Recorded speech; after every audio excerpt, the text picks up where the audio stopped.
Жашоо сүртүмдөрү сынак. Эмре Алту,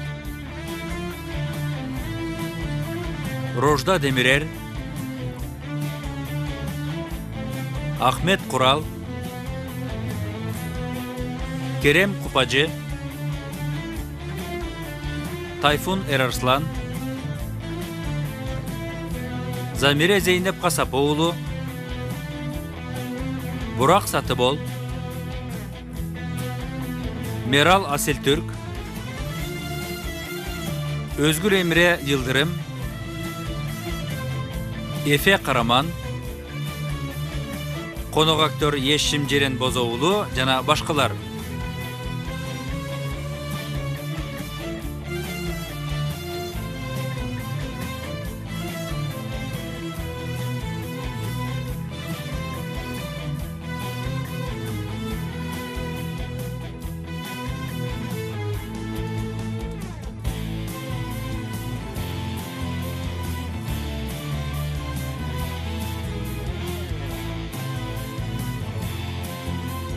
Rejissörü Çağrı Bingüller, prodüsörü Cem Tabak.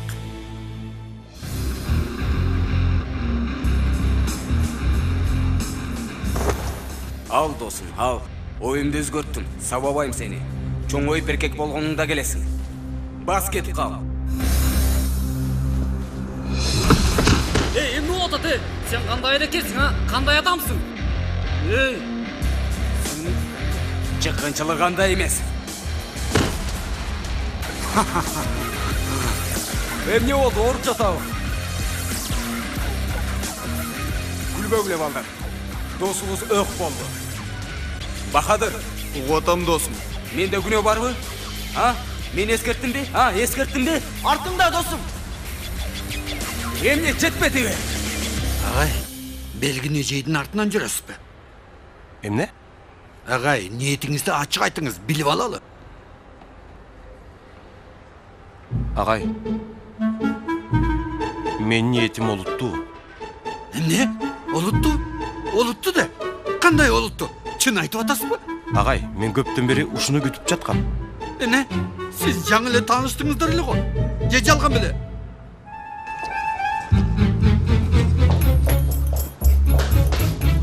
Агай, бул маселени сүйлөшпөйүнчө эч жака кете албайсыз. Агай. Тигил кашек ким билет канчадан бери тазаланбаганын.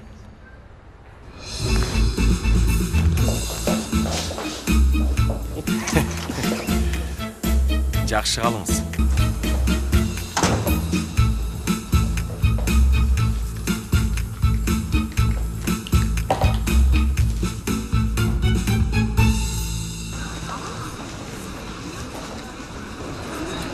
Каяка шашып баратасың?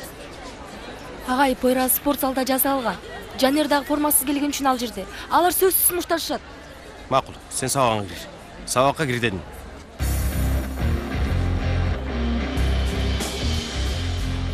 Кана досум, аңтап таста, ур! Урбайсың бы? Болчу досум. Аржык. Мына эми ур! Болчу досум, кана уруп сал. Ур! Карма. Бул эме? Ур! Бастырбайсың. Бол досум, бол. Бир мушта бол. Карма. Ур! Бир сакчан. Аңтарың Урбайсың. Мол колу менен урсаң досум. Бол.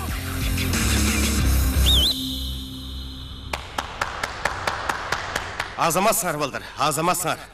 Жанар балам токтобой чап. Уруп жарып саланын бетин. Эмне туруп калдыңар балдар? Эң кызык жери. Ой Алла. Ай балдар. Токтогула. Мен жанарга жетейин. Ыкманы үйрөтөм силерге. Токтогула.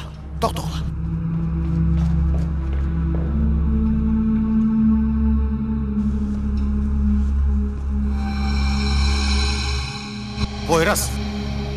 Балам сен күчтүү баласың. Мунун оозуна бир сал, бул жерге жыгылып түшсүн, макул бу? Жыгылганда баш жарылып, мээсине кан куюлуп өлүп калсын. Бул мөрзөгө, сен түрмөгө, а? Эң кызык жерин токтотуп койдуңар го. Кийин эмне болот? Ата-энеңер келишет. Сени түрмөдөгү ал акыбалыңды билүүгө келишет. Ар базар сайын, ар базарда сени ак халатчын доктор сот кийимде элестетип кыялданышат. Базар күнү кезиккен сайын бир аздан акча таштап кетишет. Эмне болмок? 5-6 жыл көп болсо, кийин чыгасың, айыпталган адам өлтүрүүчү болуп туурабы? Же ишиң жок, же аялың жок, же балаң жок. Классташтарың менен жолугушсаң, алар болсо албетте үйлүү жайлуу болуп калышкан. Университетте окуп, бала чакалуу болуп калышкан. Алар сени угушуп, жасалма мамиле менен сени түшүнүп атам дешет. Анан ар ким өз жашоосуна кайтышат. А бирок сен кайткан жашооң жок. Себебин дагы билбеген, эсиңде калбаган бир жандын өмүрүн кыйгансың. Мектептин спорт залында ал турсун 2 жандын. Бирөөсү бул, экинчиси өзүң. Мен эмне сүйлөп атам? Эң кызык жерин токтотуп койдун. Булар болмок беле я? Булардын баарын унуткула. Унут. Ойлоп огула. Буларды кайра улантып бергиле. Кара эмесе. Жанер, ошол эле нерселерди сага айтам. Балам чабоозго, жерге жыгылсын.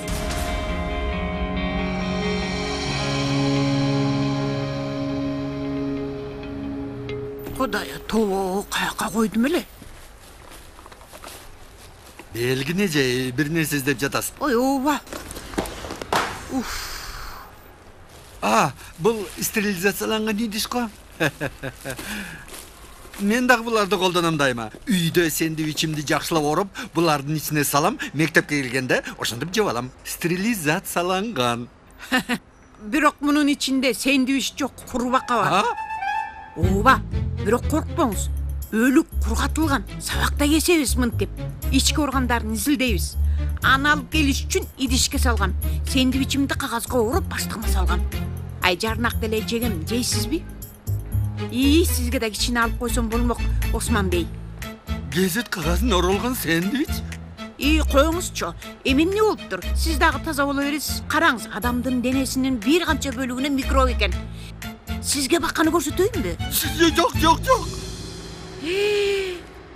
Алла. Мунун ичинде менин сэндвичим болсо, мен эмнени жеп алдым? Осман агай. Метин агай, Осман агайга бир нерсе болуп жатат. Эже, рухсат этиңиз, 1 мүнөт.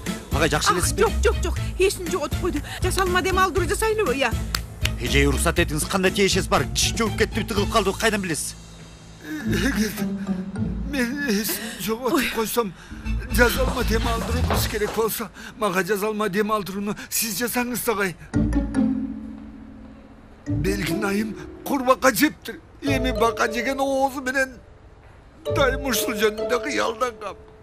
Бирок бака такыр жок болчу. Сиз качып туруңузчу кана. Мына. Бул сизге жардам берет. Койдуңуз. Мен билем. Өзүңүзгө келдиңизби? Ой, Осман мырза. Жардам берет. Бүтө туруңуз.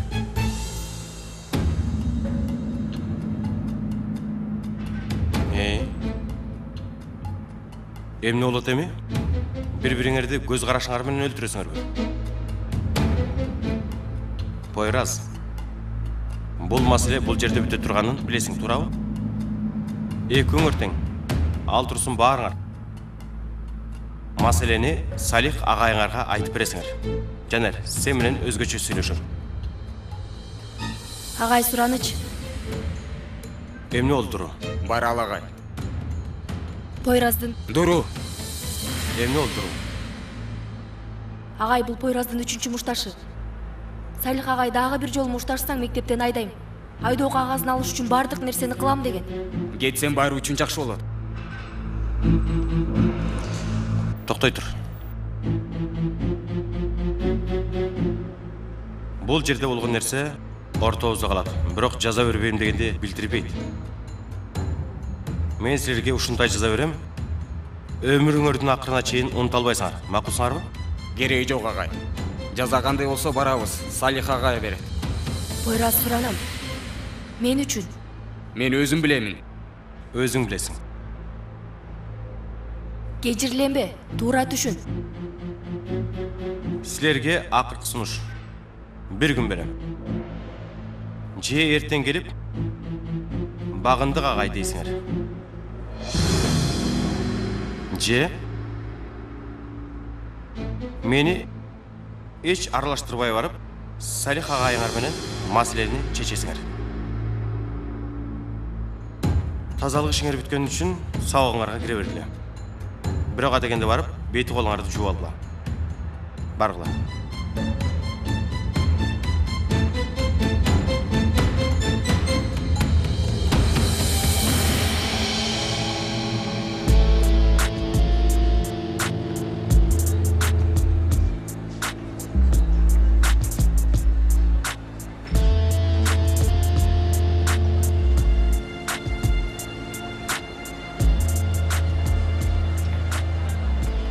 Спортзал жалтырап калдыбы?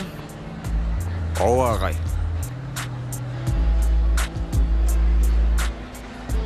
Агай, биз Агай, мен текшерип келдим.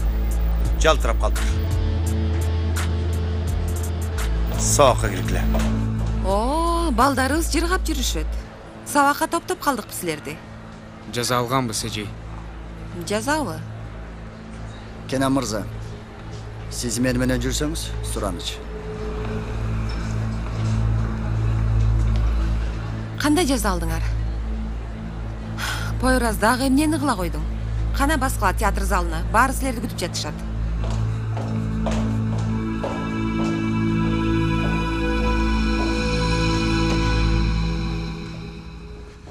Siz emne kılayın dep жатасыз? Эмне кылайын деп жатам агай. Kenan Mırza, 7 şehirlik çıdadım. Kelgeningizden beri ışkırık, tigel, bul. Okuşularınızdağı sizde turap jatışat. Formas çok mektepke kelbegile degem. Biroq bul jigit kolun şiltep bexabar geldi. Агай, Әлі sözümdü bütelekmin. Jigit kolun şiltep bexabar formas çok geliptir. Emne olmalı? Dükönder jabı eken jetiş albay kalıptır. Biroq janerge açulan başım gerek, to'ra Kenan Mırza. Mugallimderi anarxan jayılsa. Sizdin ayыңыздан жаза алганын билип турасыз да, туурабы? агай. Мен сизге айткам. Менин окуучуларым жетишпей калышат деген. Булар балдар ансыз дагы жердин түбүнөн келип атышат. Качан форма сатып алышсын? Кечинде айтып, эртеңки күнү талап кылып жатасыз. Ha, Kenan Mırza. Bul okuçunun şıltoğları hiç bitmeydi. Hiç kaçan tükönbeydi. Siz forması çok gelgenге ruhsat verdiniz mi? Жылдын ayağına çem forması çok geliverişedi. Kelesi olur. Агай, жоопкерчилик менде. Мага уруксаат бериңиз, мен жайгарам. Анын үстүнө жазасын алды. Эгерде айта турган башка сөзүңүз жок болсо, Жоқ деп үмүттөнөм. Эми мага башка нерселерни айттырбайсыз деп ойлойм. Анча чоң деле үмүтүм жок, чын айтсам. уруксаатыңыз менен.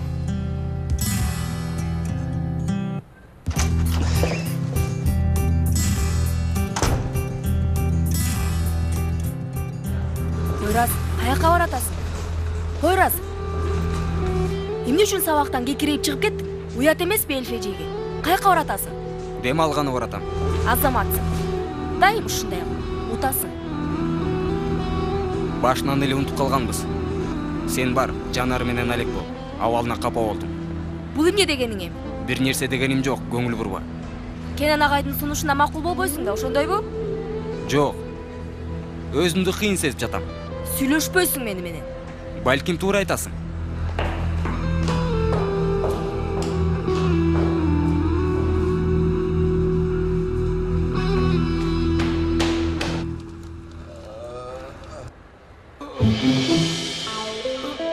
Баштыкпы? Osman ağay, suğunuz. Açılmagan şişe de ошондойбу? Ооба, алып келерден мурда шишени кайнак суга салдым агай. Ай, жок жерден эмне болду түшүнбөдүм. Osman ağay, buluттан дем алган уруудан болот. Уруу демекчи аз калды. Аябай аз калды. Ат жарыш. Бакыт утат. Эмне деп атасың, Галип? Агай, бул сапар шайтандын бутун 3 жерине сындырабыз. Теория жакшы. Иштин ыгын билип алдык. Жогол, Галип. Макул. Саргайып кетиңиз агай.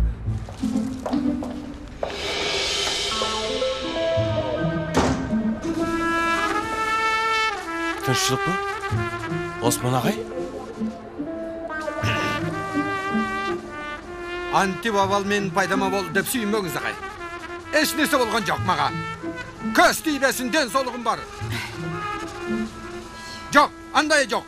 Дароо антип турбасаңыз болмок, Осман бей. Бул кишиге бир нерсе болот. Токтоңуз. Жакшымын мен, жакшымын. Бышкан боорсок тоймун мен. Болду. Кайсы жерге түшүп калганбыз биз? Ялла. Эми эмне болот? Менимче Кенен агайдын сунушуна макул болдагы, ал жакты, бул жакты шыпырдейт болуш керек. Ооба да. Досум, сен эмне көзөрлөнүп атасың? Ким көзөрлөнүп атасың? Эй, биз тиги шерменденен тим эле коелу. Болбосо Салих агай бул жолу чындап айдап салат. Досум азыр Салих агайды тиги. Акырын. Салих агай эмне тешеси бар? Маселени жакшы ойлонолу. Эй, Пойраз, сен бул команданын башы болосуң. Сыртта калып каласыңбы эмне? Боло берсин. Мени кызыктырбайт. Өжөр досум, өжөр. Досум андай дебе. Мунун мындай боло турганын билчүмүн. Эми мен берген жазага макул болурса, ортобузда калат деп айттым. Кенан агай, Салих агайдын ачыштыра элек. Өзүң баш ооруткан иш чыгарба. Эмне болду Метин агай? Эмне кылайын эми? Салих агайга айтып берейин. Ал болсо баланы 2 мүнөттө эшикке кууп чыксын. Кийин үй бүлөсү, апасы, атасы шорулосун. Ошондой кылайынбы? Атасы жок. Эми бар, бирок өгөй. Абалы жакшы эмес. Мынаки. Баары окшош кийим кийишсе эле, жашоолор дагы бирдей болуп калчудай ойлойбуз. Бирок баары 1000 түрлүү окуяларды жашашат. Туура айтасың. Бирок кылганыңды Салих туура түшүнбөйт го дейм. Мейли. Убакыт көрсөтөр. Бисмиллахиррахманиррахим. Оң мутуң менен кирей.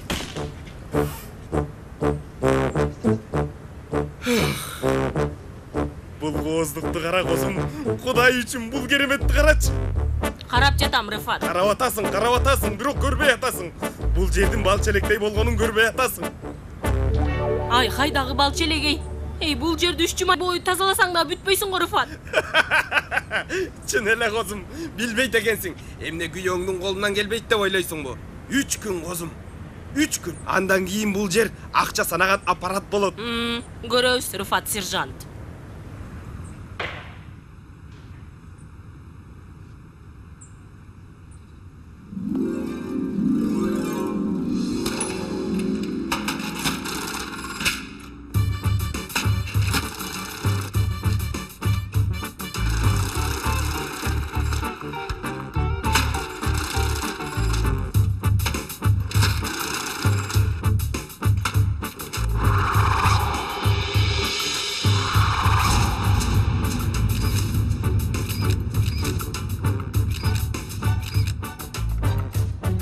Ана, суроолоруңарды сурагыла. Рыфат бей, китебиңиз Нобель сыйлыгына сунушталды. Эмне дейсиз? Аябай кеч. Биринчи басманы күтүнүп жаткам. Бирок сюрприз болгон жок.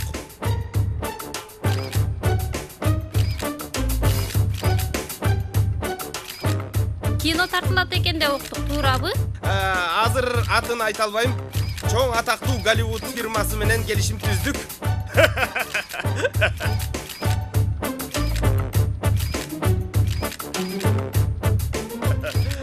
Сурай бериңиз. Сизди ким аткарат? Актер белгилүү болду? Эми мени же Антонио Бандерас, же Эдвард Нортон аткарат. А Николь Кидман жубайымды аткаргысы келип жатат.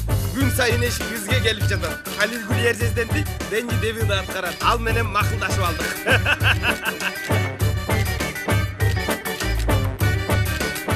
Кана сурай бериңиз. Көрмандарыңызга эмне деп айтып кетесиз? Кыялдан. Жөн эле кыялдан. Кыялдан козум. Кыялдан. Болду, Рыфат. Ичи тышымдын баары кыял болду. Жетер эми айт. Дармалым Кудай, кыялдарыбызды уурдаганга бирөө келдиби? Ууру дейсиңби? Бирок катуу нерсени уруп алды. Эй, ичкеридеги уккун. Мен ичкериден жаңы чыктым. Төшөгүм азырынча жыйыла элек. Мен жаман адаммын. Ачуудан көздөрүм агы кызарып калды.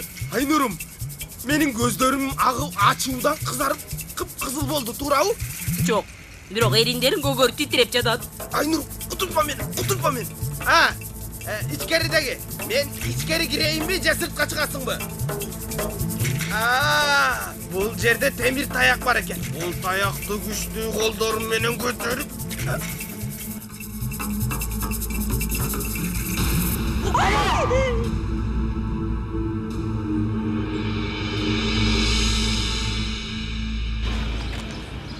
Досум, бул иштин аягы бара-бара жакшы болуп туура кетип баратабы? Бүгүн да Кенан агайга уят болдум. Кыскасы кыйынчылыктарга чыдайбыз да. Досум, арыздарды беребиз, иш бүтөт. Анан Батирде жашайбыз. Булар менен дагы окуй беребиз, достор. Арыз ишке ашпас болуп жатат мен үчүн. Алла, эмнеге? Дос, кайдан билейин эми? Эмне үйдөгүлөрүңөр айтпайбы? Тии мектебиңерди көрөлү, мүдүрүңөр менен таанышалы деп. Ошол жашар жериңерди көрөлү деп. Мен ишим бүттү да. Досум, анын да кайласын табабыз. Биринчи Галипти көндүрсөк, мүдүрдүн ордун аткарып берет. Иш бүтөт. Аха, мына жакшы адам сөз үстүнө келет. Галип байке, биз сиз жөнүндө сүйлөшүп жаттык эле. Жакшы адам сөздүн үстүнө келет, байке. Жакшы адам сөздүн үстүндө келет. Бирок силердин атыңардын бирөөсү дагы уткан жок, Байке, биз дагы чын эле таң калдык да. Өлтүрдүңөр мени. 5-чи болсо ыраазы элем. А меники 0. Кетти менин 100 барагым.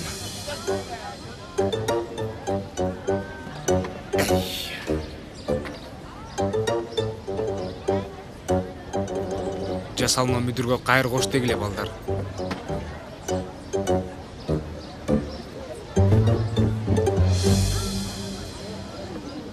Эми сатам неме кылам деп жаткан, бирок мен үчүн дагы күтүүсүз болду Алла. Чыны биз дагы толук ала элекпиз да. Алдык. А сен кимсиң? Эмнеси? Мен Пакиза. Мен студентмин. Бул жерде иштечүмүн.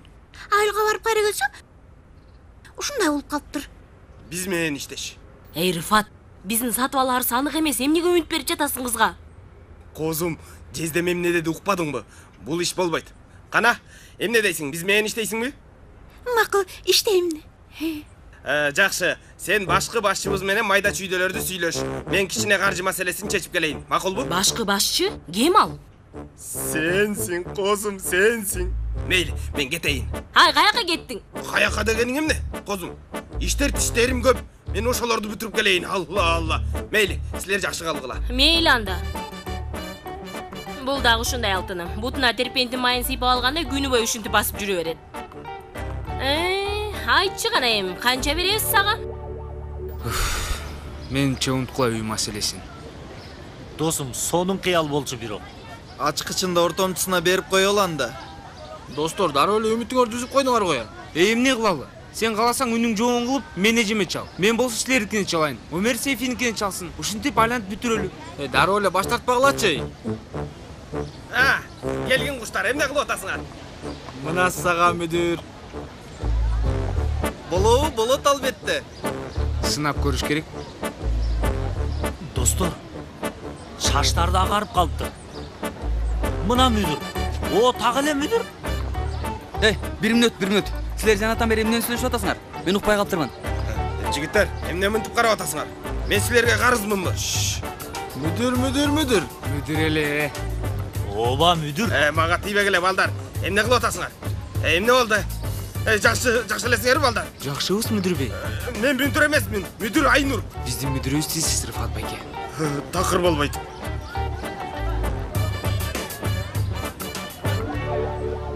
Болбойт ошондон. Эмнеге болбойт? Болбойт. Болот байке, болот. Болбойт ошондон. Чындап болот байке. Болду. Болбойт. Алла. Кенан жездемди көргөнү келгем. Силер менен учурашып коеюн деп карыз болуп калдым. Алла. Болбойт. Эч качан унутпа. Байке, болот го.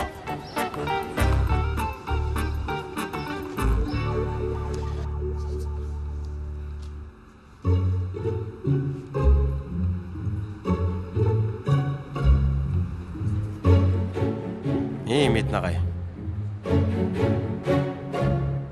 Элиф эжей менен Эмне кандай? мамилеңер кандай? Эмнеге сурадың? Койчу Метин бей.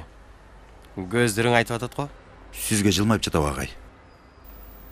Мейли. Эч нерсе дебедим.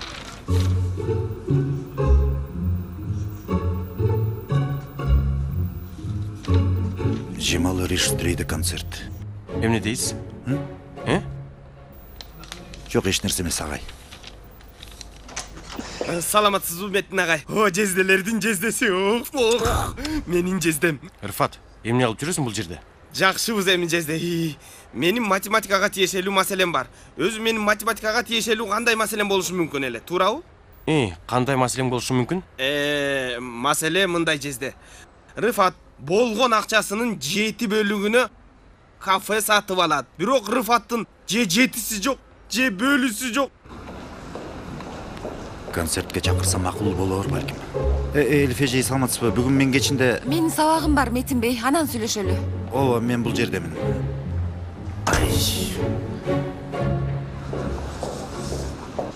Бул маселени кандай чечебиз, Рыфат? Кредит жезде. Муну айтып турганыңды күткөм. Мен сиздин үмүттөрүңүздү актабай койдум беле жезде. Бир ишти баштайлы анда? Ооба. 2 саат бошмун. Анда барып кредитке арыз жазып келели. Анда барып алалы. 15 миңибизди алалы жезде. 12 миң эле го? Жезде, эмне деп атасыз сиз дагы? Мунун столу бар, олтургучу бар, помидору бар, калемпири бар. Болду, узартпа. Помидор, калемпирimiz. Өтүңүз жезде. Мен сизге Жемал Рештрейден келип турат. Мен ага Жемил Рештрей десем жакы бир чапсачы. Урматтуу эжей, бүгүн кечинде пианинонун соло концерти болсо баралы. Мүмкүнчүлүк деген ушул. Жарабайт. Кечинде бош болсоңуз, классика концертине билетим бар, 2 билет. Чогуу баралыбы? Сиз дагы пианиноду жакшы ойнойсуз го эжей.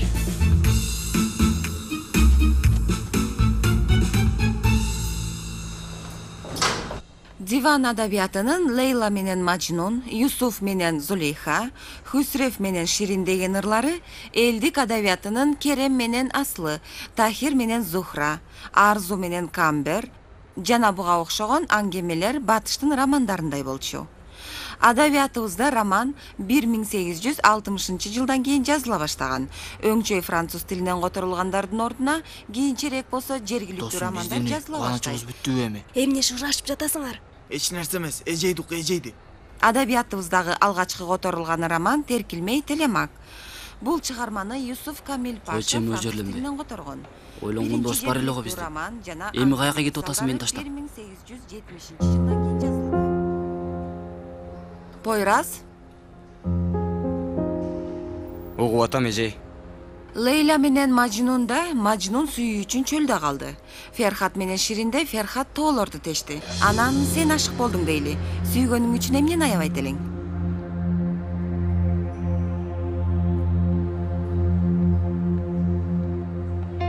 Бардык нерсени. Жакшы жооп. Бирок чын жүрөктөнбү?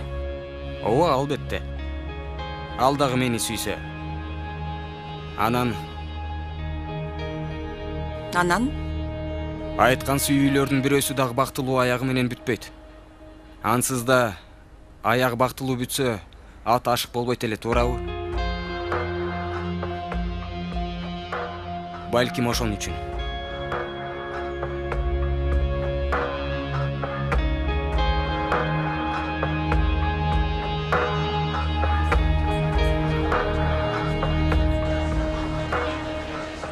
Эжей. Метин агай, сиз бир нерсе айтайын дегенсиз, бирок биринчи мен айткым келип турат. Эмнени? Проекциялык аппарат үчүн ыраазычылыгымды билдире алган жокмун. Сабак, пойраз, уруш деп атып. Эч нерсе эмес. Эгерде кааласаңыз, сизди үйүңүзгө таштап коеюн. Ыраазылыгым ошол болсун. Макул, ансыз деле 2 көчө бар.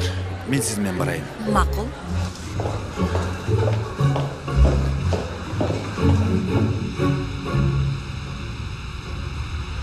Кенан агай кандай жаза берет болду экен? Билбейм. Ыкмалары бир аз башкача. Эртең менен түшүндүм. Мен Пойразды ойлонуп жатам. Аябай өжөр. Эмне үчүн сен мынча ойлонуп жатасың?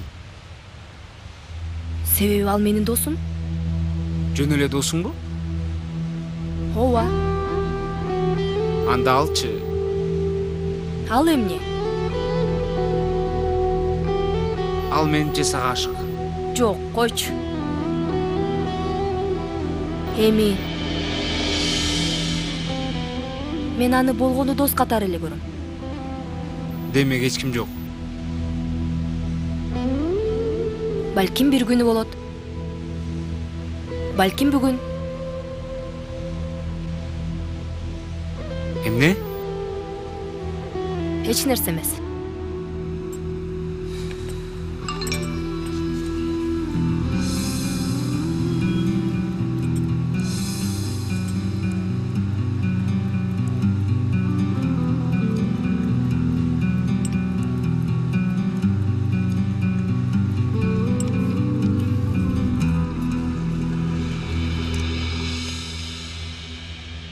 Не болду? Үйдөгүлөр чакырып атышабы?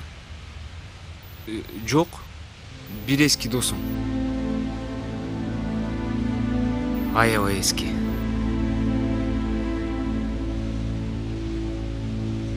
Дуру. Угуп атам. Эми тиги айта албай калып созулуп кеткен маселени сүйлөшөлүбү? Эмнени?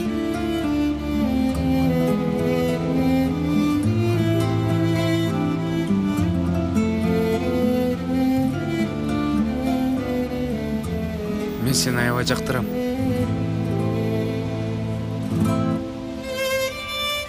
Билем.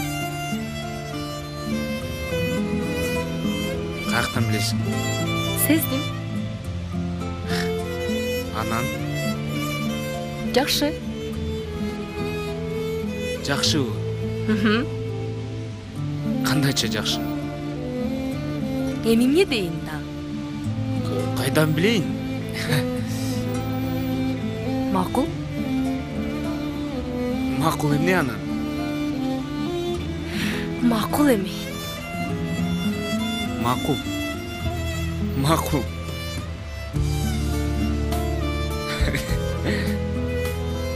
Эч качан өзүмдү ушунчалык жиндей сезген эмесмин.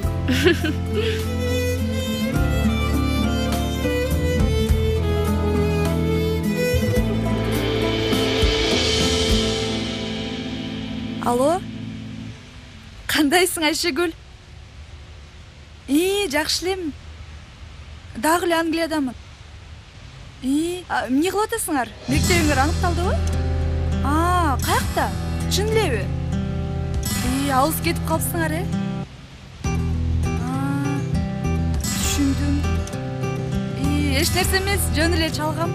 Силерди сагындым. Салам айт балдарга. Өбөм силерди. Жакшы кал.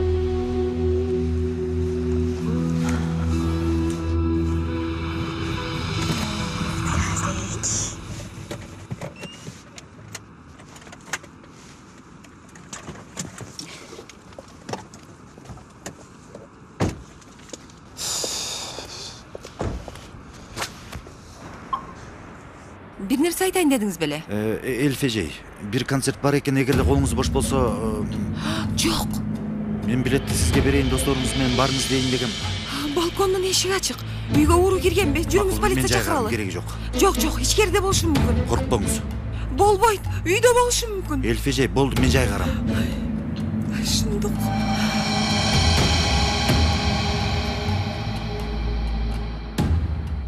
Үйдө бекенби? Сиз бул жерде туруңуз, мен карап көрөйүн.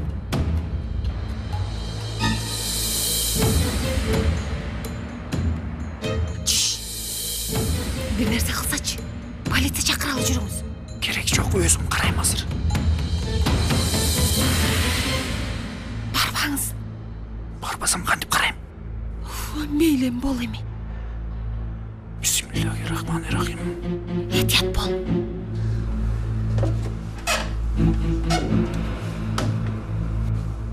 Ошол жакта экен.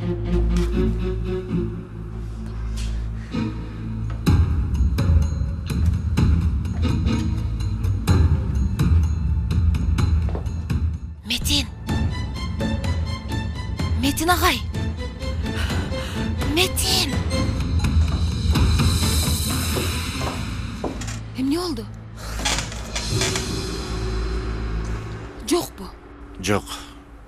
Бир кат таштаптыр. Кат таштаптырбы? Келерки жумада жээнимдин тою болот, ошондо келем. Бул кандайча? Астында Гүлшен. Гүлшенби? Гүлшен. Бул эмне? Бул тааныш уру окшойт, мынтип кат жазып кетсе. Кызматчым бул. Ай Кудайым ай. Ооба да ошон үчүн балкондун эшиги ачыкты.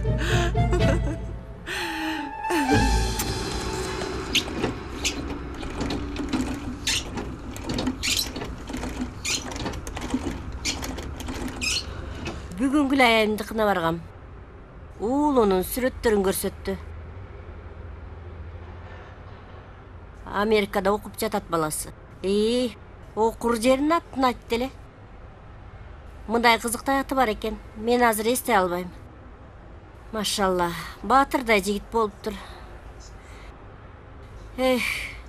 Менин баламдай болбосо дагы келбеттүү эле экен. Анан ичимден дуба кылдым. Менин Пойразымды дагы сот кийиминде көрүүнү насип кыл деп.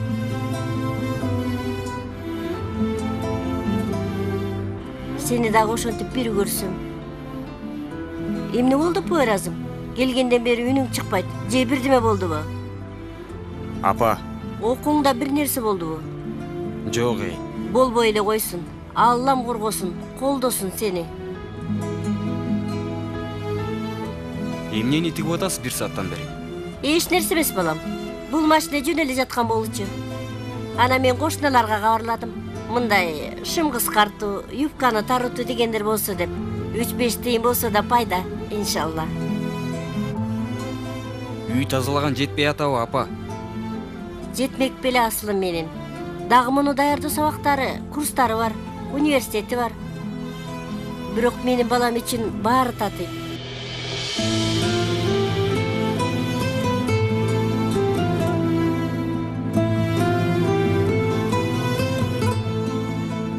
Алтын апаке.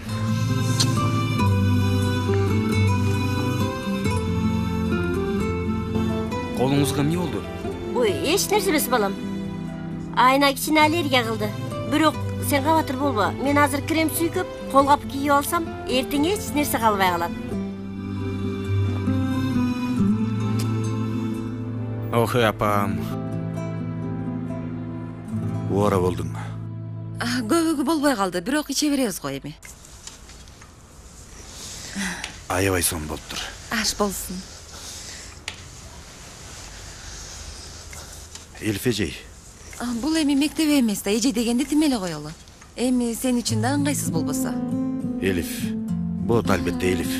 Болсо жакшы болот, себеби канча жылдан бери көнүп калгам. Эмнеге? Элиф деген атыма. Ооба, туура эме. Элиф концерт болот, баралыбы? Кимдин концерти? Жемал Ирештрей. Эми Жемал Ирештрей каза болгон, анын элесине имарат курулуптур. Концерт ошол имаратта. Мынтип эки сөздү курай албай, сүйлөй албай жатам.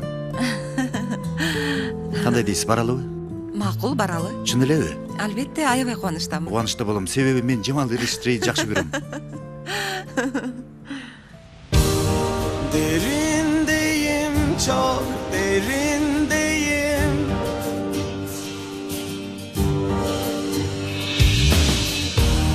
Çok karanlık bu benliğim.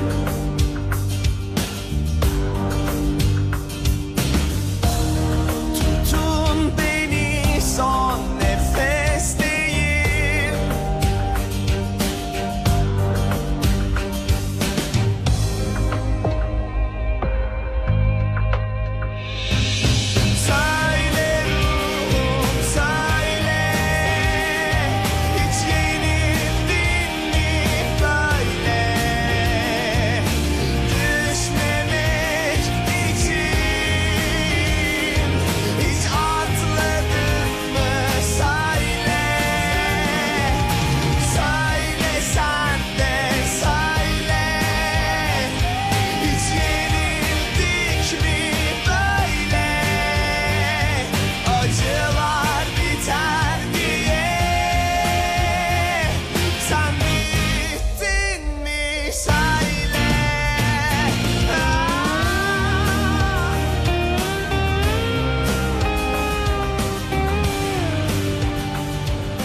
Рыфаттай экендер кайда? Билбейм. Эртең менен качып кетишиптир. Дагы бир оюнду ойлоп тапса керек. Бирок анысын билип алабыз. Кара оюнду өстөп кеттим, унутуп кала жазаптын.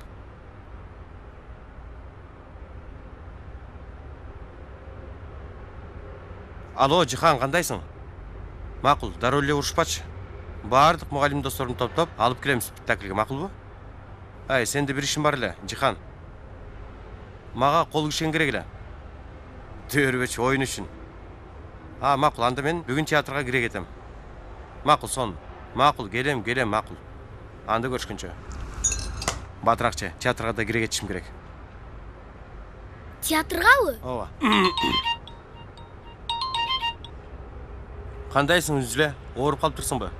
Уктап атат го деп чалбадың. Агай, мен ооруган жок. Эмне үчүн мектепке келбейсиң? Агай, мен формал албадым. Мүдүр бей ансыз келбегиле деген үчүн. Түшүнүктүү, Үнзүле, дароо мектепке бар. Бирок агай, Салих агай айткан. Үнзүле, созбо болду. Мектепке бар. Бол, батыраак чык жолго. Жолда калыс. Кана бол. Макул агай. Эмне болуп турат, а? Эчтеке эмес балам, тамагың же. Тигил тамакта түгөт.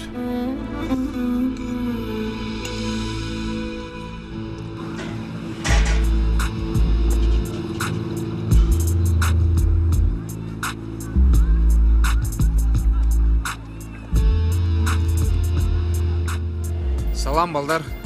Кандайсыңар?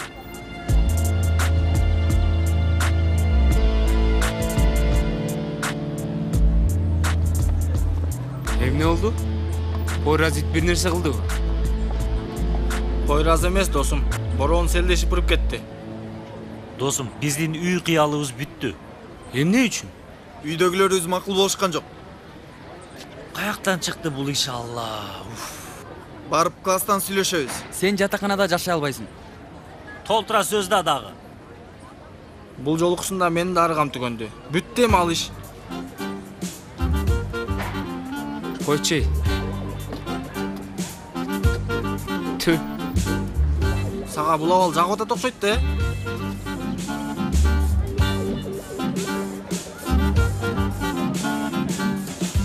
Жок. Мен ансыз деле кинонага барышым керек. Көрөлүчү кандай жаза берерин. Дагы ошол. Ушулар туурабы? Бул эмне? Баленин баары бизге жабышып алган. Тургула. Макул еткин, эмне ачууланып жатасың? Ойлонбо, сен туура эле кылдың. Эми жазалабыз, колубуздан башка эч нерсе келбейт. Ооба да досум. Ооба да дос. Эми кыйын агайыбыз бизге кичинекей жана сабак болорлук жаза берет. Анан жошобуз улана берет. Так ошондой.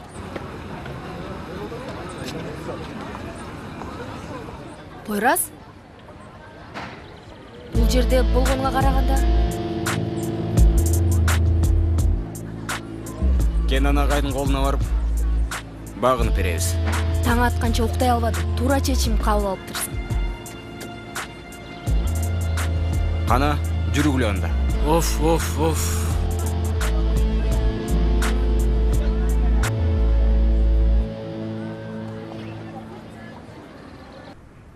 Иш илгери сүйүктүү кызматкерим жана сүйүктүү башчым. Рифат, бул жер тазаланбайт. Кудай билет бул жер таза болоорун. Кудай билет таза болоорун. Албетте тазаланбайт, булар жок болсо. Таза болбойт, булар болбосо, козум. Сен буларды Кенан жездемден алдыңбы? Жок, муну мен өзүм алдым. Эй, сен кандай уяты жок киши болуп калдың, эй. Үйдүн баарын ташып келген. Үйдүн баарын ташып келген. Ал дагы өнөктөш. Анын дагы кичинекей пайдасы тийсин да. Кана бол. Аз сөз, көп сөз. Бол. Кана баштайлы. Ишиң илгери болсун, Рифат. Бул жерди 3 кишидей тазалап бүтпөйт. Жок дегенде 5-6 киши керек бул жерди тазалаш үчүн. Байкуш биз дагы, эй. Мына бул кызды карачы, кичинекей. Бирок козум. Бирок мирогу жок. Бул жерге тазалоочу армия керек. Алла. Бизди да шорго калтырдың го, кач бул жерден. 2 мүнөт далистен дем алайын. Өф. Козум, мен тазалоочу армияны каяктан табам я? Демек, ортобузда калсын деген чечимге келдиңер. Кубандым. Пойраз, айрыкча сен үчүн. Кубангандан мурун жазаң кандай, айтпайсыңбы? Жазаңды эмес. Жазаңызды. Бечара. Анда суңгулачы. Кана 40 мыңың арды. Жанер, сен сол, Пойрас сен оңды. Болсын. Сон? Ойладым. Сілердің қолыңарды кишендеп қойсам, күн бойы чоғы болушыңар керек. Қойыңыз чей ағай? Пойрас. Оққын, бұл жерге келдіні қандай чештің білбейм. Болғынды дағы мен берчү жазаны алуға қандай мақұл болдың? Аны еш біле албайм, бірақ жақшы ойлан деймін.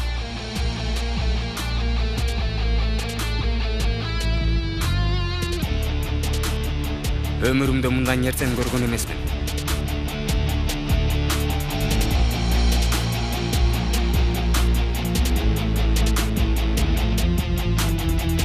Қарамесе, ордыңарға отырыла. Азыр қоңғыры болып, мұғалімдер келеді. Жақшы қалуға.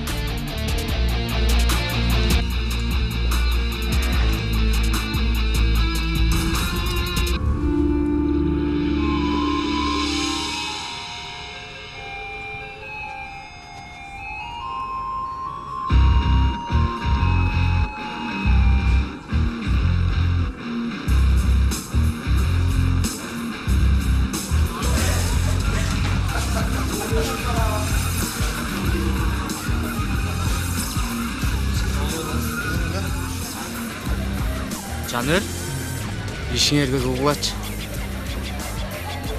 Жанер, сен эмне Пойрас менен отурдуң? Сени отурчу ордуңа. Жүрбөйсүңбү бол? Рыфат байке чалып атат, Рыфат. Угуп атам, Рыфат байке. Макул байке. Сонунсуз. Макул. Не? Түшүнбөй калдым. Макул байке. Макул байке, макул.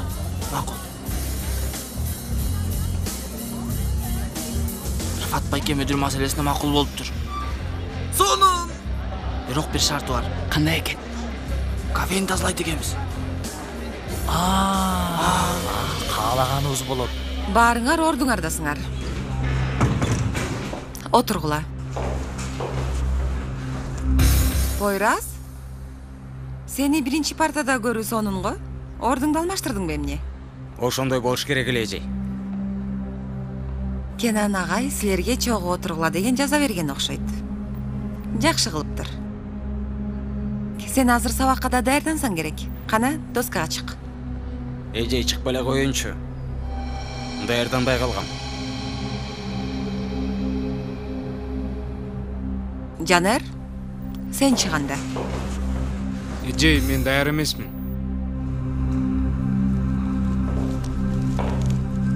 Эмне болду силерге?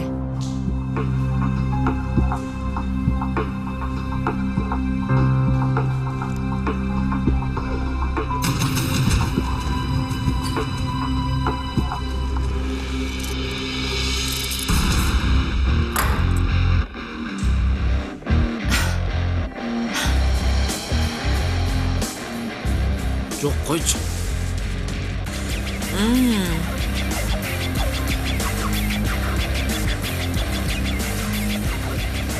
Жаза барган сайын сон болуп баратат.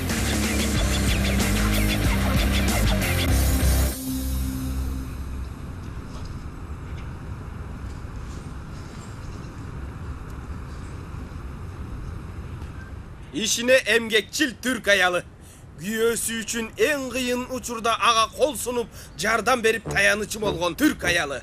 Азыр ошол түрк аялы керилип туруп бетиңе бир салат эмгекчилди анан көрөсүң. Мейли, келдиң го. Керилип чапсаң да көтөрөм, тармалым. Ай, Рыфат, бул жер тазаланып бүтпөйт. Чайналган кассетага окшоп кайталап атат. Тармалым, уккун, тазалоочу команданы чакырдым. Чоң жигиттер гарпунга окшогон. Ушундай тазалайт дейсиң, ким мынчалык тазалаган деп сурайсың ошондо, уктуңбу эми?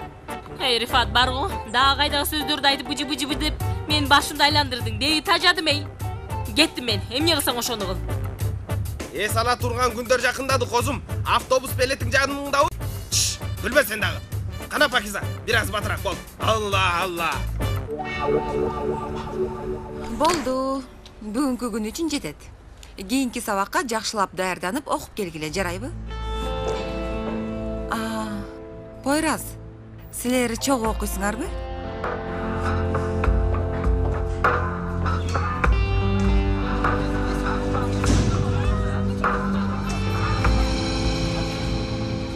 Жанер, дагы качанга чейин ушинтесиң? Досум, дааратканага баргың келсечи? Сейфи. Пойраз, кайраттуу бол. Бүгүн бүтөт баары. Дароо классты бошоткула. Болгула. Бол дос, бол. Жалгыз бололу деп атышат. Омер, сен менен кийин сүйлөшөбүз. Жүрү досум, кеттик.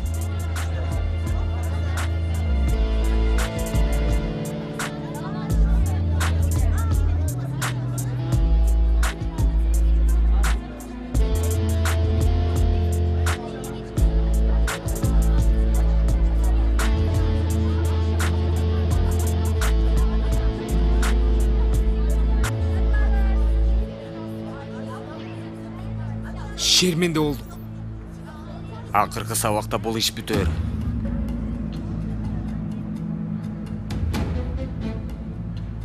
Пойраз. Эмне? Дос, мен дааратканага барышым керек. Чиш кылдырайын беми? Башка аргабыз барбы? Чыда кичине, класска уят болдук. Мектепке дагы шерменде болобузбу? Акыркы сабакка чейин чыкмай жок. Мага буйрук бербе. Мектепке шерменде болгун келип жатабы? Уф.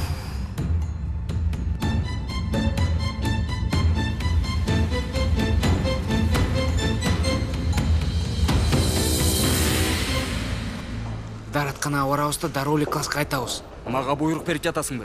Мен да сага эмес, сен да мага эмес. Ансыз да мектепке шерменде болдук.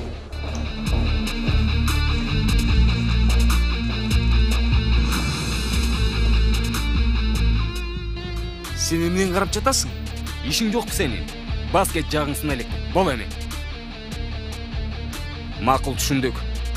Буйрук эмес, көпчүлүктүн жыргалуу үчүн.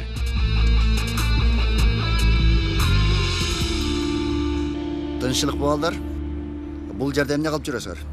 Агай, дааратканага баратканмын. Экөөңөр чогубу? Ооба агай. Байрас, сен менен жүр. Агай, негизи мен маанилүү бир нерсени сиз менен сүйлөшөйүн дегем. Жакшы. Сен менен бас. Байрас, сен туура класска. Же дааратканага. Ошол, кайсы жак болсо. Агай, чынында экөөбүз чогуу сүйлөшөлүк дегенбиз. Макул. Анда айткыла. Агай, биринчи дааратканага барып, анан сүйлөшсөк болобу? Макул. Азыр баргыла, кийин сүйлөшөбүз.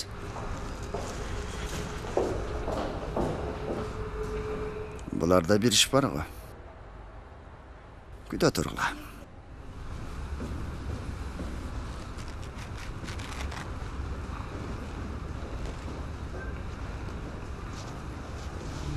Кызым, токтой турчу гана. Угатам агай. Бул эмне деген кебети, я? Мен силерге кийим-кечек жөнүндө эмне дедим эле? Агай, неме? Эмне? Эмне агай, эмне? Агай, бир нерсе болдубу? Сизге тиешелүү болгон маселе эмес. Жок. Асты түптүз сизге тиешеси бар. Кена мырза, окуучуларыңыздын бирөөсү дагы кийим-кечек эрежелерин сактабай жатат. Бул кандай абийирсиздик? Агай, окуучуну кемсинтип, эмне кылып жатасыз? Же болбосо эмне кылайын деп жатасыз? Түшүнбөдүм. Бирок бул мугалимге жарашат беле? Кена мырза, менин кылык жоруктарымды сынга ала тургандай абалда эмессиз. Ордуңузду билиңиз.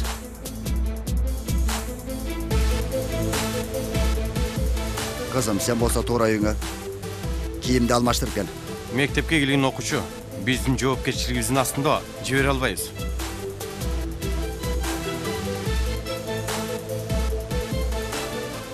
Сиз дагы, окуучуларыңыз дагы тажаттыңар мени.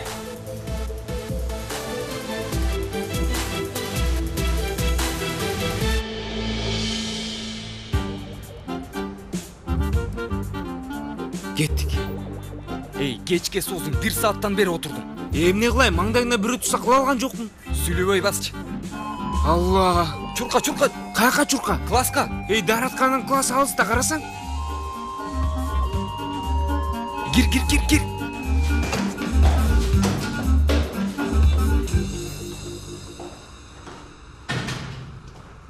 Бомбаны уктуңбу? Эмнени? Пойрас бар го. Пойрас айтып жатпады беле, тигил жаңы келгендерге салам деп бербегиле деп. Анан? Кенен агай аларга жаза берет. Алла. Колдорун кишендеп коюптур. Эми класстан да чыга алышпайт экен. Мында тамаша досум, бол барып көрөлчү.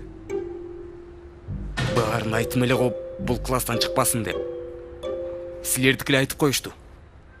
Андай эмес. Мейли өкөтөн кеттик. Бош эмес. Бирөөсү эле бош эмес дебейли. Макул, сен айт.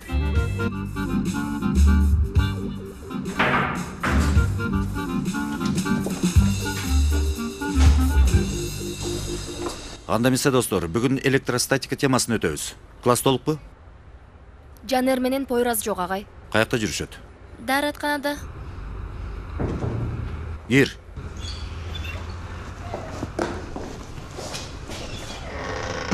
Кечирип коюңуз агай. Тура тургулачы.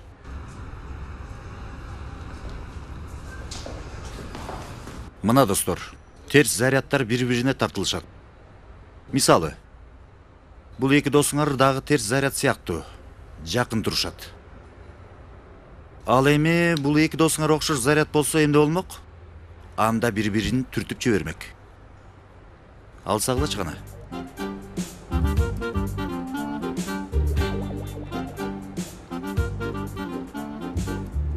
Бөлүнбөйсүңөрбү? Эмне болду?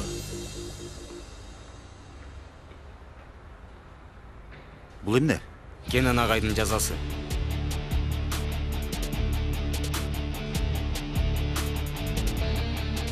Түшүндүм. Отурула ордуңарга.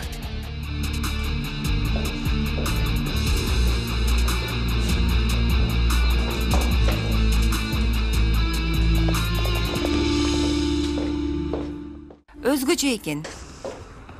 Эмне экен? Балдарга кылган жазаңыз.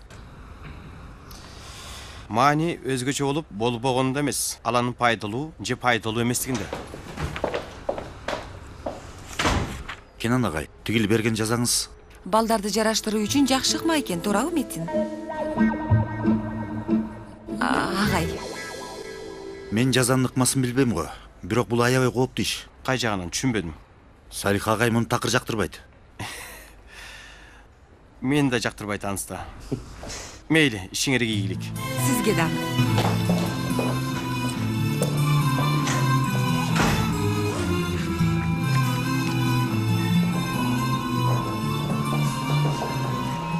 Жакшы барыңыз.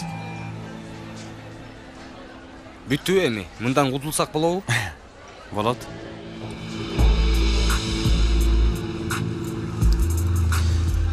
Бири-бириңерди таануу мүмкүнчүлүгү болду деп ишенем. Таанышканыбызга кубанычтабыз агай. Туура.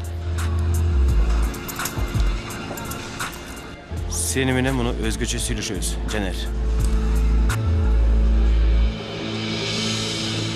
Чынын айтсам, экөөңөр тең шумдук көрүнүңөр. Айрыкча сен. Чоң рахмат. Ичим жеңилдей түштү. Дуру. Киного барабыз да, Пойраз дагы келет да. Кечиресиң, кол кишенден бошотулду. Дуру. Макул, барабыз.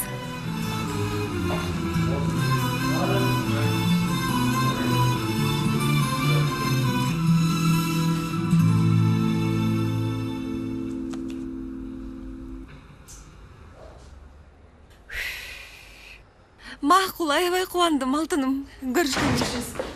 Бул толкундоо концерттин айынан Чыны мен дагы ошондоймун. Жок, дос кызым төрөптүр. Куттуктайм. Чоң рахмат. Бирок мен концертке бара албайм, кечириңиз. Балким Белгин эженин баргысы келер. Эмне концерт? Жемал Решитрейдин классикал концерти. Аябай чыгат. Мага дагы. Албетте сиз дагы барсаңыз. Сонун болот. Ошондой болот. Макул, мен кеттим.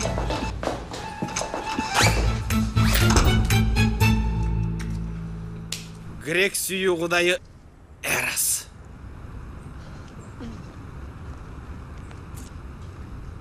Vay. Таза команда келди. Байке, куттуктайбыз. Чоң рахмат. Дароо ишти сүйлөй баштайлы балдар. Силер тазалоо ишин кыласыңар. Мен бүдүр болуп берем. Досум, бул жер аябай чоң экен. Досум, өлдүк эми биз. Мен сөзсүз 10 кило арыктаймын эй. Кандай жаза бул эй? Эмне дейсиңер балдар? Өзүңөр жалгыз болбойсуңар. Кардалар менен байланышуу координатору Пакиза айым силерге жардам берет. Пакиза айым. Салам. Саламатсызбы? Анан? Дос, эмне дейсиң? Эми эркиндиктин акысы бар да, досум. Балдар? Мейли эми. Жарайт. Макул, сүйлөштүк. Телефонду бергиле. Эми өзүмдөн чалсам ишеничтүү болбой калат. Чалдым. Алло, Зейнеп айым, саламатсызбы? Мен Өндөр Толга лицейнин директору. Неме, мырза? Салих. Мен Салих, экинчи Салих. Ооба айым, сиз менен сүйлөшө турган олуттуу маселе бар айым. Ооба айым, балдар жөнүндө эле.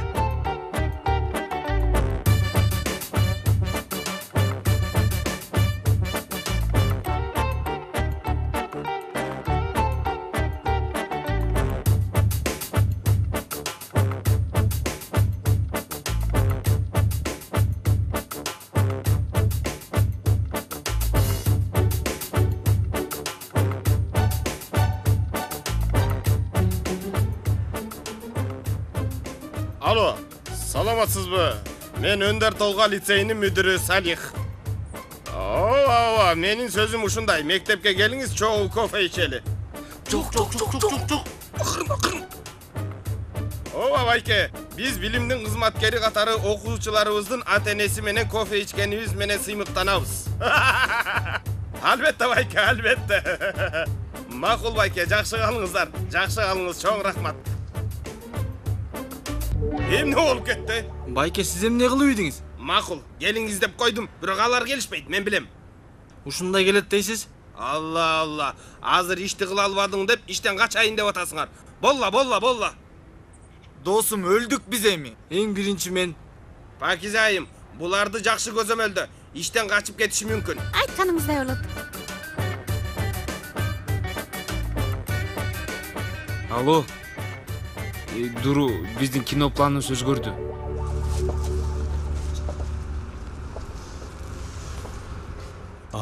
Үнзүл айым, жарашып калыптыр. Сизге чоң рахмат агай. Чынында сизге карызымды кантип төлөп берем билбей да калдым. Мейли, аны ойлоп азыр. Мен аны бир бурчка жазып койдум. Эч кабатыр болбо. Азыр биринчи мектеп, кийин иш, макулбу? Андан кийин биринчи алган маянага мага мындай деңиздин жанында тамак алып бересиң. Кубанч менен. Мен көп чейин билип кой. Бул келишимде пайда меники. Жалаң жакшы күндөргөй. Чоң рахмат агай. Канча беришибиз керек?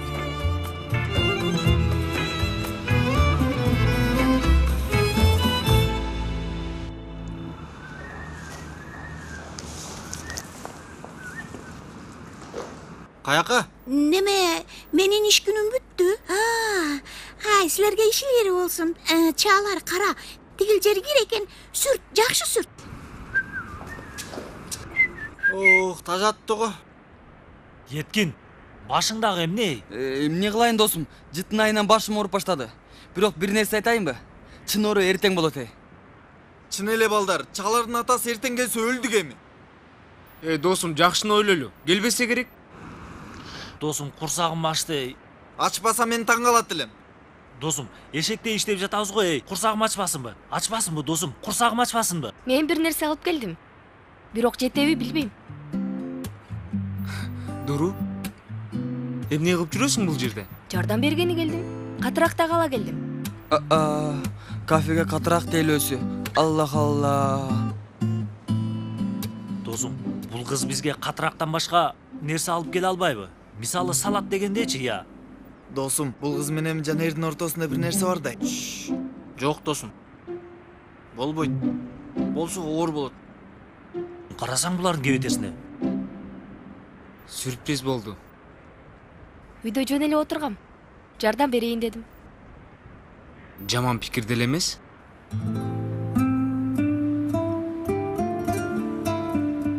Жанер, Угуп жатам. Пойразды билесиң го. Сеникилер сөз кылышпайт да, туурабы?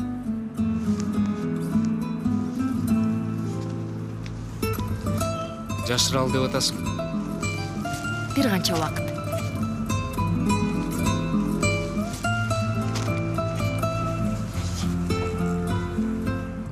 Досум, ямыр укса жаман болот эми.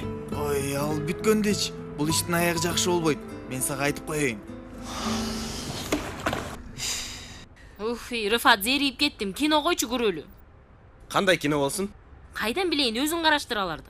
Алла. Я жаштар, аябай кызыктай бир нерсе болду. Не болду, Жезде?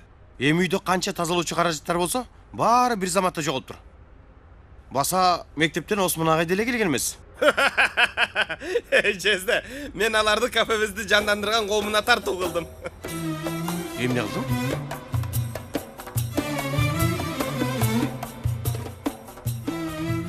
Сөз жок, Рыфат. Эми сөз жок. Эй, сөз жок. Биз анда баралы. Каяка? Сюрприз козум, сюрприз. Жезде, биз кеч келебиз. Рыфат, токтой турчу, тартпачы. Каяка бардыбыз эми, кечинде. Ооба. Макул, ооба, түшүндүм, макул. Белгине же ичи ооруп келе албайт экен. Бул автобус дагы келбейт окшойт. Убакыт деген кеч болуп калды. Жемел Решит Рей да калыс. Барбай эле коелу анда. Эжей дагы жооп бербеди. Анан Элиф айым менен Белгин айын сурап калса эмне дейбиз? Бир нерсе ойлоп табарбыз. Чынын айтсам, мен автобуска түшпөгөнүм жакшы эле болду. Себеби үйгө барганда мен жок дегенде 3 саат жеке тазалык жасайм. Анда мейли, жакшы салыңыз. Жакшы салыңыз.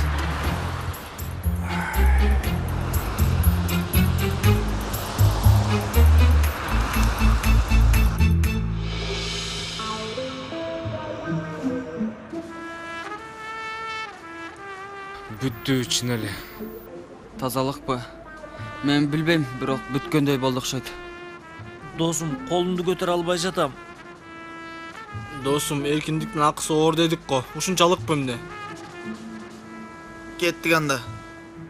Тура албайм. Баары жанындагысын тургузун.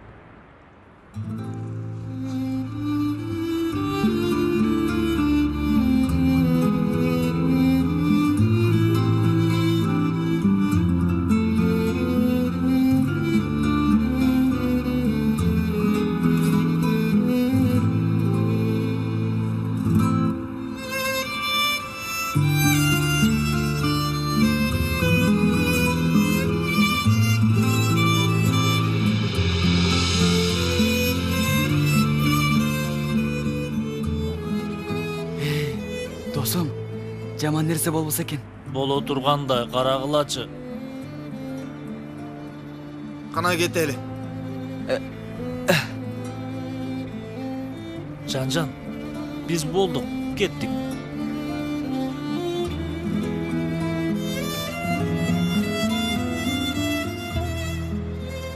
Чоң рахмат. Эч нерсе эмес. Көңүл ачтым. Бирок кеч болуп калды.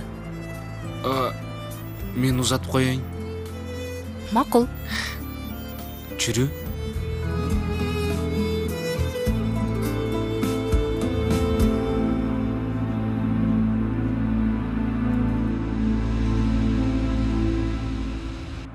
Кел козум, кир, тепкичте байлап өт. Кана, киргин ичкери, кана. Ай, Рыфат, эмне кылып жатасың? Алла үчүн айтчы. Үшкүрбө, күйөөңө үшкүрбө. Эми мындай тур. Курманды койун окшотуп көзүмдү байлап, азыр сени бар ғой, азыр. Рыфат. Бул кандайча болду? Тазалагычтар келип тазалап кетишти. Козум, таза команда, тазалык аскерлери. Сен канча бердиң анан тазалоочуларга?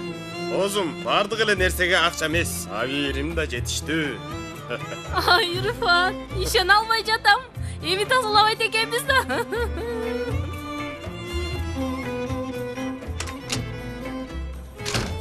Кош келипсиң. Кызым саатты карачы.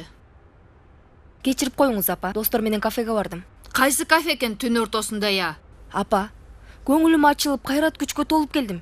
Эми бузбаңызчы суранам. Албетте жан кызым, сен бул убакта үйгө келсең, биз кичине айымдын көңүлү бузулбасын деп эчтеке сүйлөбөй унчукпайбыз. Ошондойбу Дуру? Коюңузчу апа, Кудай үчүн. Албетте кызым, ошо эле сөздөр. Апа коюңузчу. Апа болду. Апа килигишпе. Апа сүйлөбө. Мен жаттым. Дуру. Дуру каяка? Бөлмөмү? Ооба да. Бул жер мейманкана. Эч нерсени ойлобо. Үйгө кел. Дароо бөлмөңө кирип отур. Бул жерде отуруп мен менен эки ооз сөз сүйлөшпө. Буга күнөөлүү мен эмесмин го. Ага, мен күнөөлүү экенмин да, Дуру. Аны сиз ойлонуңуз апа. Мен жатам барып.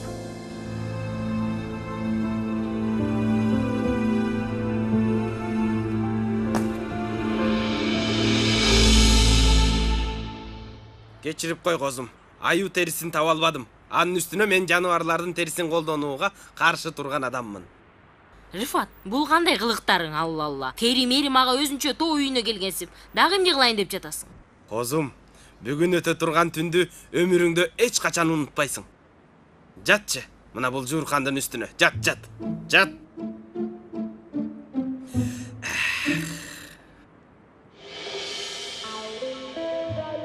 Эми козум, сага айтаарым, көп жылдардан кийин эсиңде барбы баягы түн деп сурайм.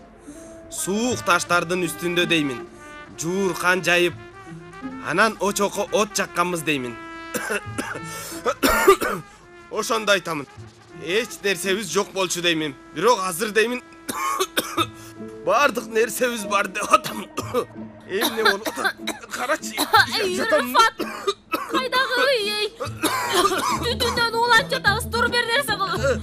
Макул кабатыр болбо козум, баарысын жай карамадым. Көп жылдан кийин эстеп күлөбүз.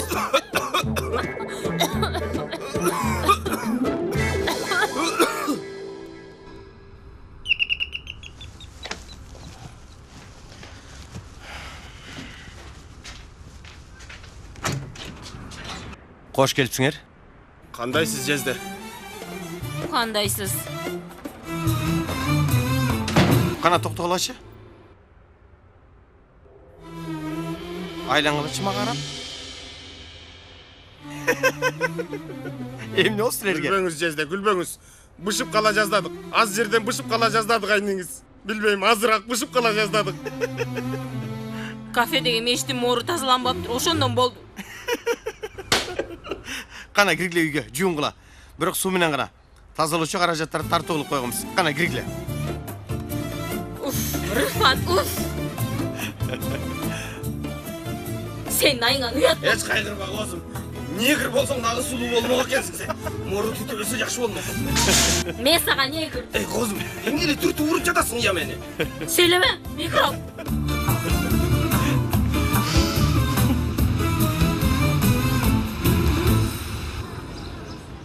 Достор, атама мектепке келбей эле коюңузчу деген сайын көгөрүп келем деп атат.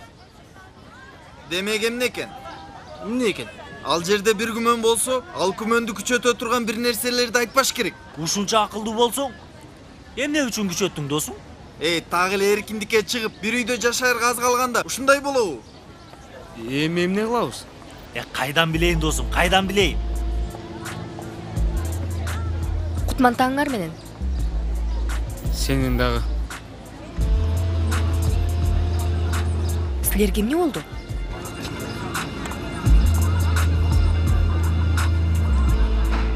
Айтып бер досум, айт. Өлгөн эшек карышкырдан коркпойт экен.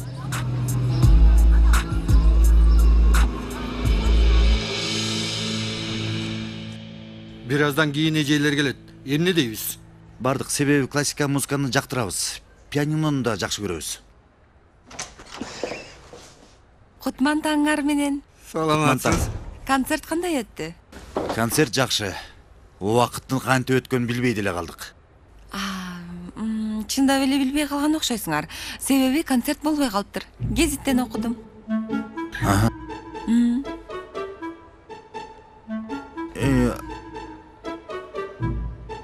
Ичиңиз кандай болуп калды белгим айым?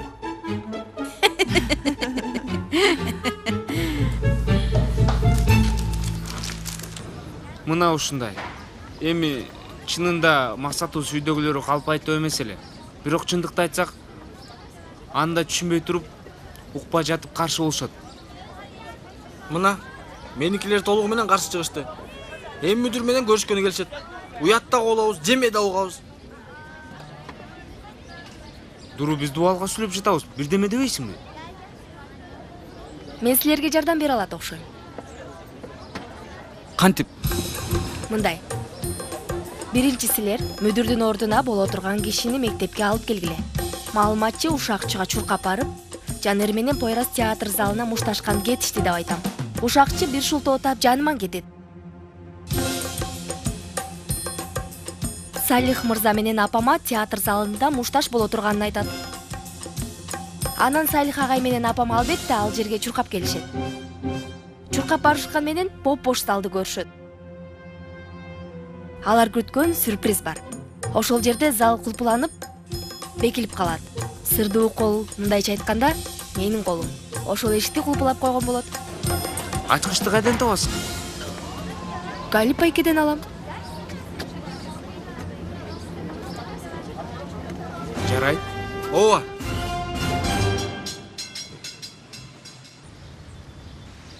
Байке, булар айдай жаркыраган жаштар. Бул жаштар биздин өлкөбүздүн келечеги. Туура айтып атамбы? Туура айтып жатасыз, мүдүр мырза. Мына ушул көрүнүктүү балдардын арасынан эң көрүнүктүүсү чаалар. Алыс жолдо кыйналбасын, жолго кеткен убактысын сабак окуганга кетирсе жаман болобу? Ошондой агай, бирок жок эле байке. Балдар үчүн жатакана бөлүп бердик. Эмне үчүн? Эмне кереги бар эле? Туурабы? Мажбур белек? Агай, өзүңүздү кармаңыз. Кармай албаймын. Бул жаштар үчүн, бул өлкө үчүн, келечек үчүн. Мен сизден сураймын. Сиздин эң көксөгөн оюңуз эмне байке? Чааларды жетекчи кызмат орунда көрүү, туурабы? Ошондой, албетте. Ошондой байке. Бардык аракетибиз бул жаштардын келечегин ачып берүү үчүн.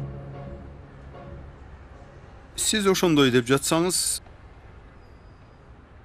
мейли ошондой болсун.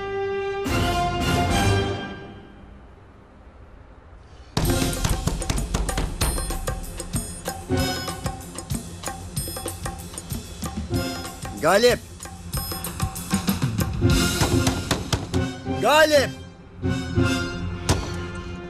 Kimdi çakırıp жатам, kim bilet? Kaysı tozokta жүрөт? Galip! Бир жерде ат жарышы ойноп жатса керек агай. Ооба. Ал bir günü koluma түшсүн, кандай чуркатканымды көрөсүз. Galip!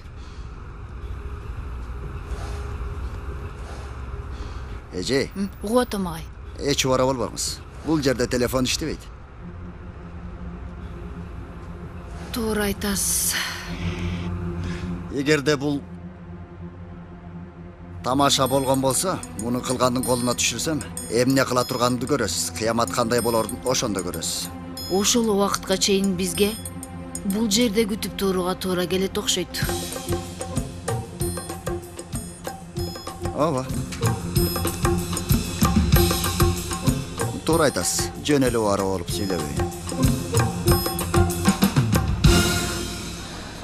Балдар, мен өзүм төрөт үйүнүн алдында турганда сезип жатам. Ооба дос, төрөт үйдүн алдындабыз. Бала же эркек же кыз болот. Ал эмне дегениң? Бирок достор, Дурунун фантазиясы дагы күчтүү экен, эй. Ооба, ошондой акылдуу кыз. Кайда баратабыз? Дезинфекция. Байке. Агай. Ичкеридегилер бош эмес, байке. Жай карабыз, эмне болмок? Салих агай кайра ачууландыбы? Байке, бөлмө башаламан. Бизден бир баланы алып кирип кетишти. Апей, анда көрүнбөй эле коеюн. Менимче да. Анда жакшы алла. Силер дагы жоголгула. Сиз кабатыр болоңуз, биз да кетип атабыз. Эже, мүдүрбейдин бөлмөсүнө? Ооба. Эже, аз бөлмө эч бош эмес. Уф, качкыла бул жерден балдар.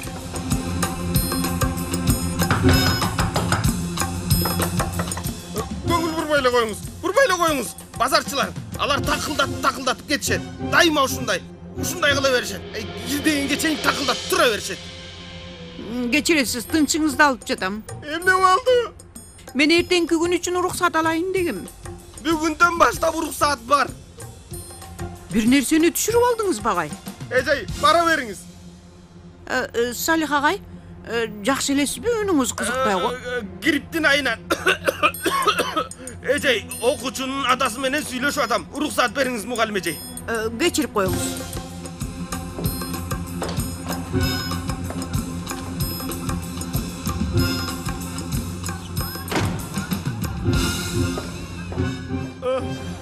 Эмнени сүйлөшүп аттык эле?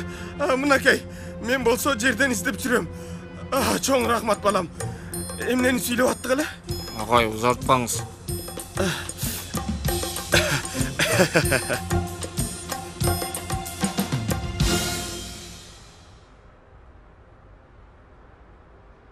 Ойлоп көрсөңүз, бизди бул жерге унутуп коюп кетип калышсачы?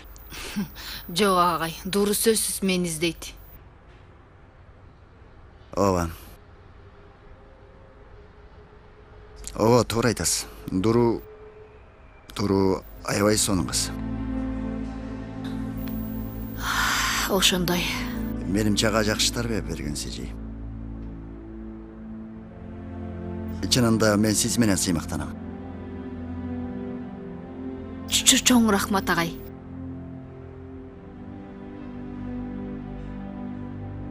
Агай, ыңгайсыз болбосоңуз сизден бир сурасам болобу? Албетте. Сиз жубайыңызды жоготкондон кийин кайра үйлөнгөн жоксузбу, ошондойбу?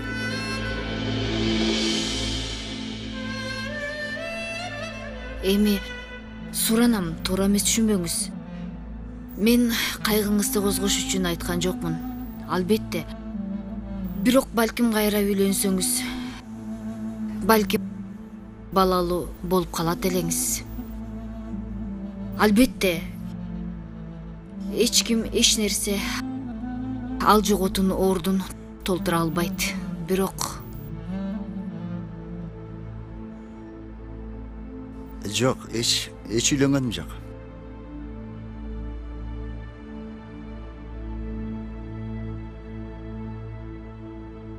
Сиз мени суктанам дедиңиз го. Биз Дуру менен негизи эч түшүнүшө албайбыз агай. Дуру мененби? Мен көп ачууланам Дуруга. Уруша беребиз. Бирок дагы эле бакырган учурда апа, коюңузчу Кудай үчүн деп айтканы. Апа дегени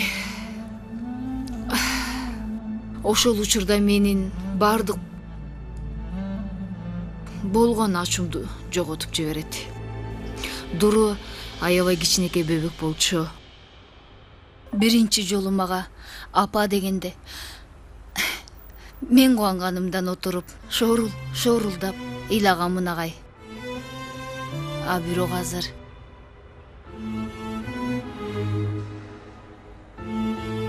чынын айтсам, аябай таң калдым. Эми Дуру менен түшүнө албаганыңызга таң калдым. Дуру аябай жакшы кыз. Кандай десем, эми баары менен тил табышат го. А бирок азыр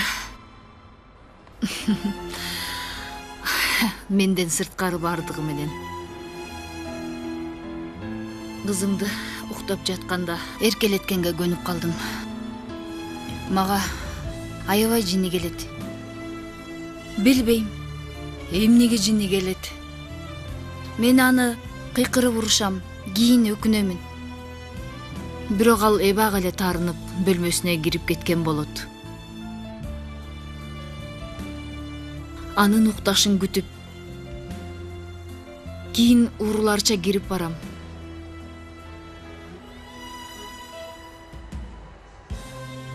Бир четке отуруп алып чачтарын сылаймын.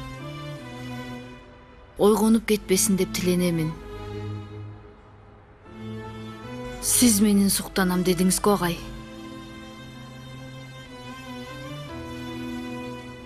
Сиз мени түшүнүп жатасызбы?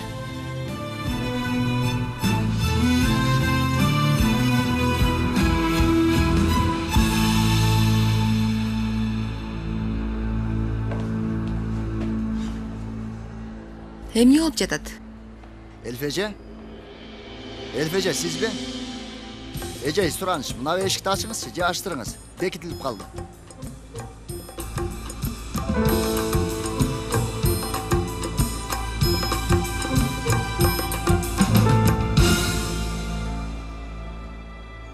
Эми түз класска бар. Кийин сүйлөшөбүз эмнени ойлоп тапканыңарды.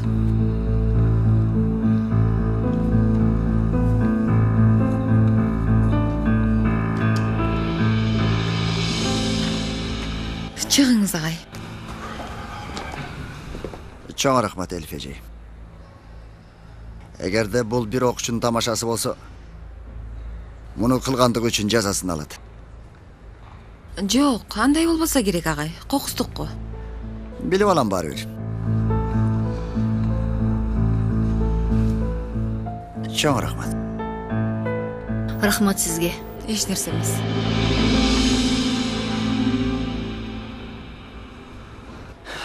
Болса экен Алла. Бол Рыфат байке. Бол эми. Өтүңүз, өтүңүз. Байке, ар дайым эшигибиз ачык. Ар дайым деп коет да. Неме, жүрүңүз ата аке, мен сизди эшикке чейин узатып коеюн. Жакшы калыңыз мүдүр бей. Жакшы барыңыз байке. Жүрүңүз ата аке. Чап. Өлтүрдүңүз го байке бизди. Кана уштук. Байке, мен коркконуман эме. Балдар, мен мүдүрдү аябай сонун аткарат экенмин да. Ичкериде түшүндүм муну. Окусам болмок экен мен университетте. Мүдүр менин апам келди, болгула. Эмне? Болгула, чуркагыла. Апа. Тиги кырпык деген бар го, биринчи ошол жооп берет.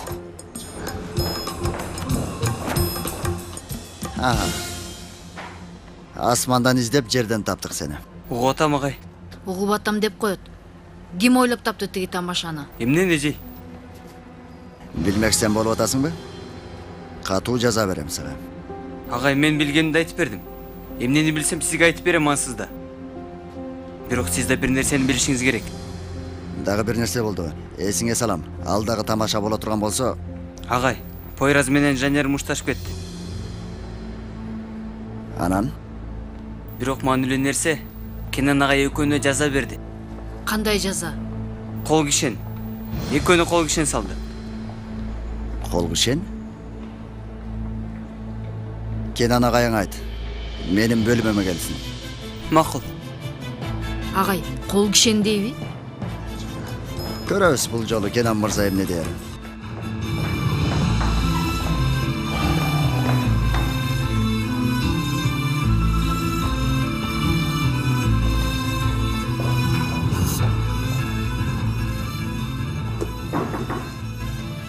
Киргин.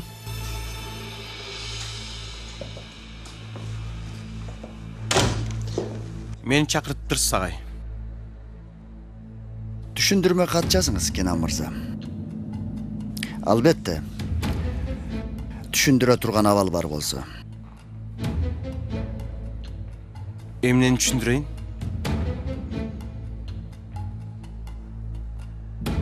Эми дагы кантип түшүндүрөсүз? 17 жаштагы эки жигитке бири-бирине кол кишен салып, мектептин ичинде бастырдыңыз. Өзүңүздү кантип жактайсыз? Менимче аябай мыктылап түшүндүрмө кат жазсаңыз керек. Себеби Билим берүү министрлиги бул маселелер боюнча эч качан кечиримдүү болушпайт. Жакшы түшүнүк жазыңыз. Жок дегенде ишиңизден чыгарып ташташпасын.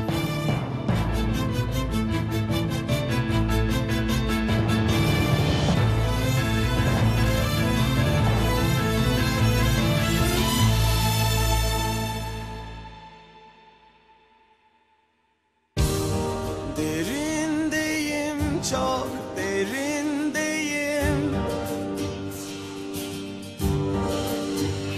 Көркөм тасма коомдук телерадио корпорациясында которулуп, үндөрү коштолду. Котормонун редакторлору Бегимай Атантаева жана Орозбек Мусакеев.